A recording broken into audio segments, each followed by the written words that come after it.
this could be a quick, short video.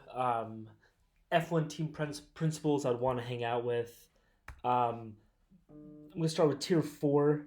Uh, this I'd rather not, honestly. Like if these people invited me to hang out with them, I would come up with an excuse not to do it. Like maybe like me like as just like a poor YouTuber would do it to like try to get like clout and get like an interview. But like if I was like in the F1 world, there's no way I would hang out with these people. So Bruno Famin, team principal of Alpine, stabbed Otmar in the back, destroyed the team. Also incredibly French. Like I like so French. Like just look at this picture. I want to like surrender to the Germans. That's how French this guy is. So I just don't want to spend time with it. He seems like a snake, an incompetent snake, just like the worst, like the worst person in the world. I maybe like Putin is worse, but like really like pushing it, like in the worst category. So like I even as me, I wouldn't hang out with this guy.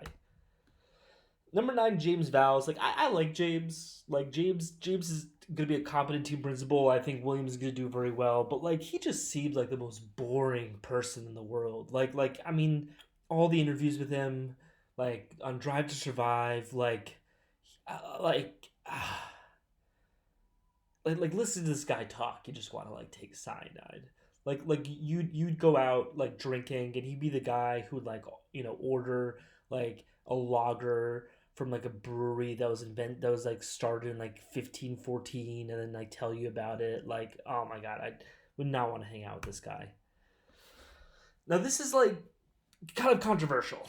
I think Zach Brown is like a good guy. I think like Zach Brown, if you don't know, like the story of how he got into Formula One is actually kind of crazy. Like he won Wheel of Fortune. You can like look it up, and like he literally used that money to like buy a car to like compete in racing, and then like leverage that into becoming a team principal of McLaren. So like the way he got to like where he is like pretty great. It's just like he seems like this is one of those people who's just like always about business. You know what I mean? Like he's just always thinking about business, always thinking about the angles, and like talking to him like it just would seem like he's constantly scheming, or like he would like ask you like your thoughts about Lando, and you just be like, bro, like we're just like having a beer, and he's like, yeah, but like I'm not sure that Christian Horner.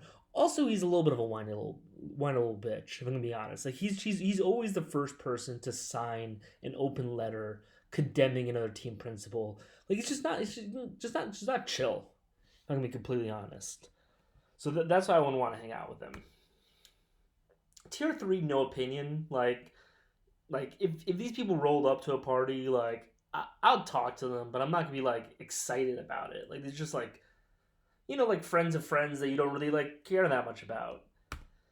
I'm just gonna put these all in like one slide because they don't really deserve their own slide, in my opinion. So Ao Komatsu, Andreas Seidel, and Franz Toss, and all of them seem like they would like have great stories. Like Ao, you'd be like, oh, tell me a Gunther Steiner story. Then Franz like, tell me a Yuki story, and Andreas like, tell me a Valtteri story.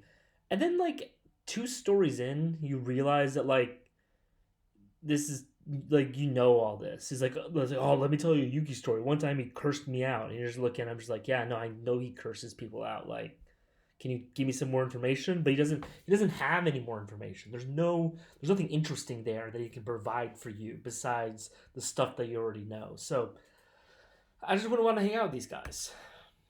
Tier two, I would. Like I would go out of my way to like meet up with these people. If someone's like, hey, I'm at a bar across town and one of these people are there, I'd get the Uber. I'd pay for the Uber. I'd be the one pushing us to go to chill with this person. Number four, Lawrence Stroll. Like, just because, like, Lawrence doesn't seem like it would be that crazy, but it seems like it would be cool. Like, he seems like if you meet up with Lawrence at a bar, you just end up on a yacht.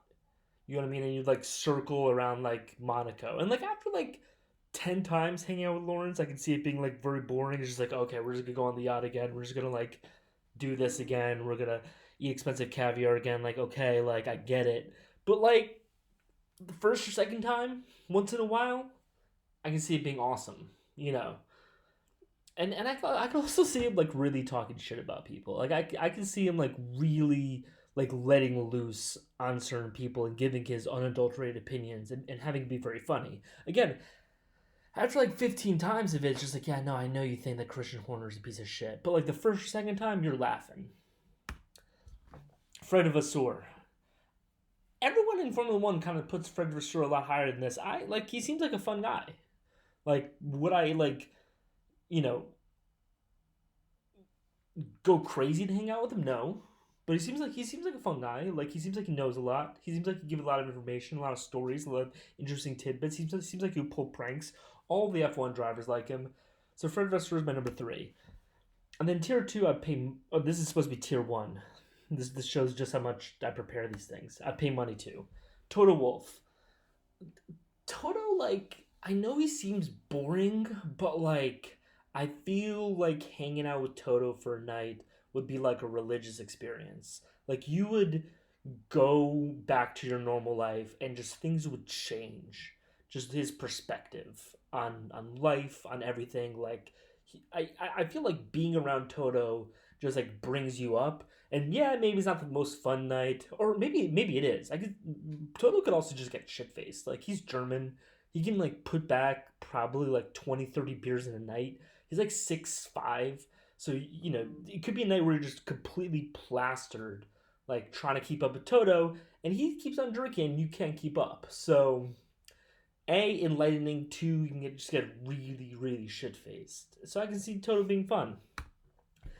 And then number one, Christian Horner. Like Christian Horner, like one, like if you get into his confidant, I feel like he can tell you like some of the craziest things. Like again, like F1 is like a sport that deals with like sheiks and like Dubai and like Azerbaijan, and he's been at the top of the sport for such a long time. Like I feel like like Christian's the type of guy where like you hang out with him and you end up in like an underground sex club in Munich or something, or like you end up like you know in like Syria, like Damascus, like hang out with Bashar al-Assad, or who knows what will happen if you're hanging out with Christian Horner. I don't. I would love to find out. And then also like Christian just has that killer mentality that like will like make it be a really fun time to hang out with him. I remember like one of my favorite parts of the new Drive to Survive season was there's a part where Nick DeVries, who by the way seems like the lamest person to hang out with, but he said something, like I don't like violence, I like harmony, I like people getting along. And Christian Horner looked at him like, take a look at this bitch over here. Like that's like that killer that like has a great time. Like you want to go to Vegas with Christian Horner, especially because it's clear that he does not take his marriage vows seriously. So yeah, that's who I want to hang out with in the team principals in F1. Like, comment, subscribe, and follow me on X.